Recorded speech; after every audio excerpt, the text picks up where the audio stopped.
ஜய ஜய சங்கர ஹர ஹர சங்கர. தெய்வத்தின் குரல் 6ஆம் பகுதி. திச். பெயர் சொல்லாகவும் இணை சொல்லாகவும்.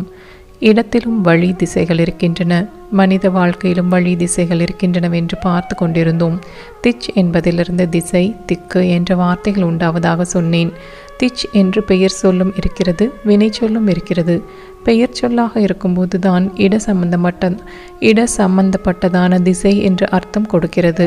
வினை சொல்லாக இருக்கும்போது திச் என்றால் இப்படி பண்ணு என்று ஒருத்தன் செய்ய வேண்டியதை சொல்லிக் கொடுப்பதாக உத்தரவு போடுவதாக ஆகும். சுருக்கமாக சொன்னால் வழி சொல்வது, வழி காட்டுவது என்கிறோமே, அதை குறிக்கும். சிரித்து மறுபடி வழிக்கு வந்துவிட்டோம். இப்படி பண்ணு என்று வழிகாட்டுவதை டைரக்ட் பண்ணுவது என்கிறோம். ஒரு மருந்தானால் கூட அதை எப்போது எப்படி எவ்வளவு சாப்பிட வேண்டும் என்ற பாட்டில் மேல் ஒட்டியிருக்கும் குறிப்புக்கு டைரக்ஷன் என்று பெயர் கொடுத்திருக்கிறது. டைரக்ஷன் என்றாலே திசை என்றும் அர்த்தம் இருக்கிறது. நார்தர்ன் டைரக்ஷன், சதர்ன் டைரக்ஷன் என்றெல்லாம் திசைகளை சொல்கிறோம். லோகம் பூரா ஜன சமுதாயம் ஒரே சிந்தனை போக்குள்ளதாக இருக்கிறது என்று காட்டி எல்லோரையும் ஒரு குடும்பமாக ஒட்டி வைக்க இந்த மாதிரி வார்த்தை ஒற்றுமைகளை போதும்.